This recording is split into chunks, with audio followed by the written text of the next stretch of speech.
have been your general impressions watching this stuff? And have you been in the hall? Yeah, I've been in the hall, both nights. So what's the kind of vibe like there? What did it feel like to you? I would say the vibe is highly energized. I mean, I've been in the hall both nights. I've been talking to Democratic delegates, members of Congress, governors, whoever I can find around the United Center, and they are all highly energized. And then you ask them all, what do you think this convention would be like if it had been Joe Biden? Exactly, yeah. You're very different. I talked to Dean Phillips yesterday, one of the earliest Biden critics. He said he thinks the mood would have been funereal. Was the word he used. And instead, they have what everyone is describing to me as just a flip of a switch. Yeah. And suddenly they are all energized and excited. I mean, that is a very energized group. All right, but so speaking of Dean Phillips, right, he tried to enter the primary. He entered the primary. He did not get very far because the DNC was pretty clear about who, not having an open. Go ahead. No, this is what is he not upset, resentful? Is he not in the coup team that this is stolen from him more than anybody else? Again, I mean, coup definitely not the language I would use, but I asked him about that. Well, I asked him not if he was angry more. Did he feel vindicated? I mean, he was the first.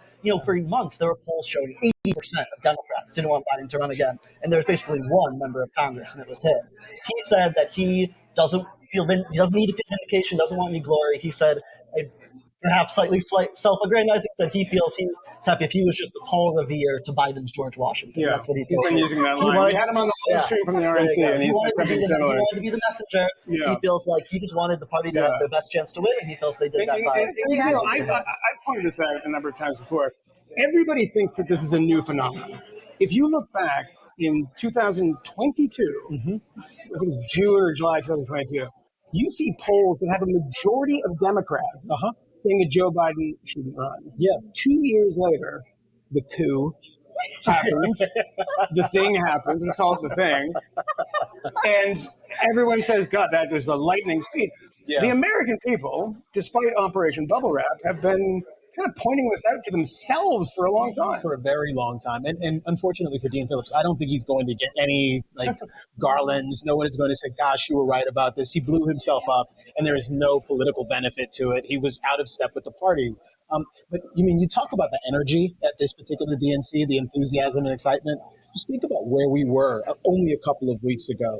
Everyone expected the DNC to be a total calamity, whether it was Joe Biden who showed up or a brokered convention. What no one expected is what is happening 1968 now. All over. Sure, and what no one expected is what's happening now. Yeah. Everyone rallying behind Kamala, the party completely unified, and everyone selling her as the second coming.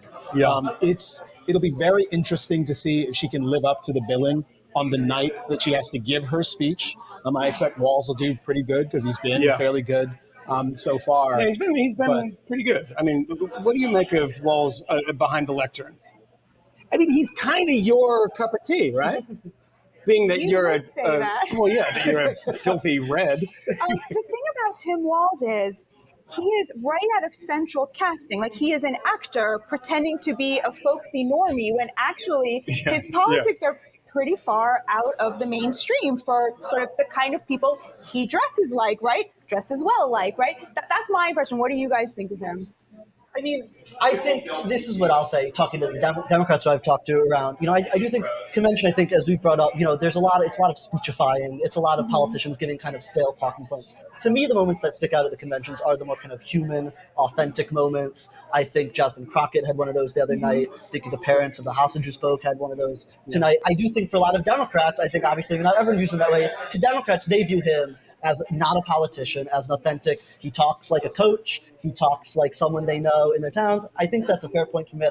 His policies have clearly evolved throughout his career as he went from kind of a rural congressional district to the whole state of Minnesota, which is obviously trending blue. But he still, I do think, has retained that persona, and I think it is quite effective on stage. He does not come across like most kind of buttoned-up Democratic politicians. He comes across much more kind of like a folksy dad, and I think that is a persona that it worked for Joe Biden for a long time. That's a time-tested method for a lot of Democratic politicians. There is something that offends me as the son of a union worker, and it is the fake folksiness. It is the fact that people are now calling him coach. Not assistant coach, by the way, not defensive coordinator. Doesn't ring, right? He's coach. And his wife today, I don't know if you saw this, his wife today tweeted a picture of Tim Walz sewing his own flannel shirt. I mean, like, buy a fucking new one, buddy. Like, come on. Come on. This is the fake folksiness. And we saw that with Republicans in the past. And the great example of that was Lamar Alexander, who in 96 he had the flannel as his logo. That was his thing. It said Lamar with an exclamation point. I always do that with the flannel because he drove a truck. But then he started talking and everyone's like, this guy's a total phony. Okay, so here's my question. Like, it seems like the Democrats have read the room. They've understand that the kind of coastal elitism is alienating a lot of the people they need to win. But my question is isn't Tim Walz just the identity politics version of like white suburbia rather than an actual deep look at how their policies have hurt the working class and benefited the college-educated community? I certainly don't think that's how Democrats are thinking about the thing. And look, I think it's fair to criticize Walz's politics. I think it's fair to talk about how far he is from many Americans with respect to social policy. But he's the vice presidential pick. And so far as he has particular political positions, people are paying more attention to the party, well, not the party, but this particular campaign and really the top of the ticket. And at the moment, they're able to project all manner of things on Kamala, and even more so with Walz. So in that respect, to the extent he can pull off his act, as they all are doing some sort of act, and Kamala can keep it together at the top of the ticket, then this will probably be a pick that doesn't hurt her. He seems to be pretty good with respect to the rollout, certainly not having the kind of disastrous start that J.D. Vance has been having. And just kind of calling balls and strikes. He looks like a decent candidate when he's out there on the stump. Is there a possibility that some of these other issues will become germane in the campaign? Perhaps. It's certainly the case that there are plenty of military people who won't vote for the guy. Not a big issues campaign, Camille. We just haven't gotten there yet. Yeah. So, Gabe, you said, these are, you look for the human stories, a lot of speechifying. I always think of conventions as we're going to set the vibe of the party, the agenda of the party. And you see a real reset here, right?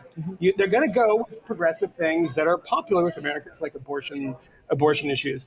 But, the reset here is very, very different when you're outside the hall, much smaller protests than we expected.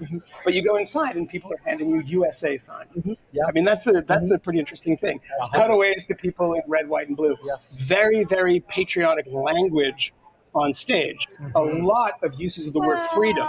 No, I'm not saying that you have to believe it. Yes, patriot. I'm just saying that doesn't. I don't remember because I've been paying attention. Because obviously the RNC was heavy on love of country, love of God. But here, there's been very little about America or like. I don't mean that in a Lee Greenwood kind of way. Republicans don't do it that way. Democrats don't do it that way. But there has been an emphasis on America's a great country, as opposed to Kamala Harris in 2020, right? That Kamala Harris is talking about America's sordid past. Yes. This is talking about the positivity towards America's future. Is there any policy positions in that? No. Is there a vibe shift? I think so. But Gabe, I want to ask you something. Let's take something like abortion. They're hammering this one hard because when you look at those poll numbers, that plays well for them, right? Yeah, that is one of their most potent political attacks against Donald Trump. There's no doubt. I think to your point, when you look at the polls, most Americans, more and more Americans describe themselves as pro-choice since Dobbs. That is clearly where the trends are going.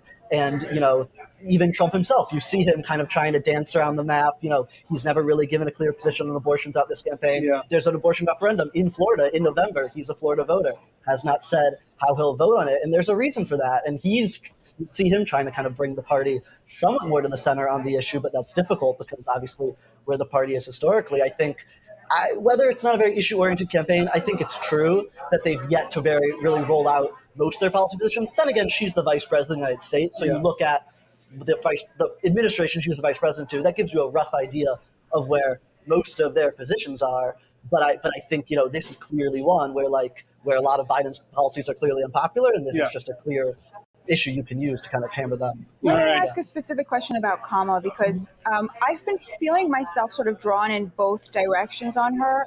Like on the one hand, they'll play these very moving clips of like Shirley Chisholm, right? The first Black woman to run for president. And then they sort of try to shoehorn Kamala into this like civil rights struggle. And they use the music, and I find myself getting emotional. And then I'm like, wait a minute, it's Kamala Harris. Yes. That struggle is over. It was won. And she did not come from that tradition. She is not from that background. And then I get very sort of outraged at being asked to see her in that context, almost like it's a degradation of that history, but also I feel like gaslit while also falling for it. What do you mean by she's not from that? I mean, you sound to me like you're getting awfully close to what Donald Trump has said, saying that she's not an half African black and half Indian, She's not which she is factually. an African American. She's not ADOS, right? She's not an American descendant of slaves. She's like that's black. She's half black. I'm not talking about her race. I'm talking about her genealogy. I'm talking Camille, about. you want to jump in here as the son of Jamaicans? Not really. It always seems to me that most of the debate about kind of Kamala and her background is like somewhat silly. Is she black? Is she whatever? It's all kind of ridiculous and idiotic. To the extent we're talking about her as black, it's because we're applying some sort of one-drop rule, and it's all stupid. So I could set all of that aside and just address this question of the civil rights movement and whether or not she was actually a part of the struggle, et cetera. I can remember a moment in the debate when she insisted that busing had some major impact on her personal. She was that little girl, so to speak. Yes, So at least that little for a girl was while, me. this has been kind of part of the mythology surrounding Kamala. But no, I think it's pretty difficult to actually make the case that this ought to feel profoundly historical, apart from the fact that there's going to be someone of a different gender sitting in that seat. But she was the vice president. She has been a senator. She's been the district attorney of a major American city. This is kind of just one more thing that she would have done. Would it be profoundly important to her personally? Sure. Does it mean the country has reached some new plateau? I don't really think so. At the end of the day, what ought to matter is substance on policy. We don't really know where she stands. For all of the talk about abortion, I have absolutely no idea what Kamala proposes to do about it as president of the United States. How do the two actually work together? The two things that she mentions all the time: abortion and January 6th. January 6th, I understand we're upset about that, and in general, many people, including myself, think it's probably disqualifying with respect to Trump. Now, making the case for Kamala, I'm not sure how that actually factors in, except I'm not him. And for a lot of Americans, that won't be enough. That may not motivate them to vote for her, even if it doesn't nominate them. It's something. It is not enough. Camille and Gabe, thank you so much for joining us. Thank you.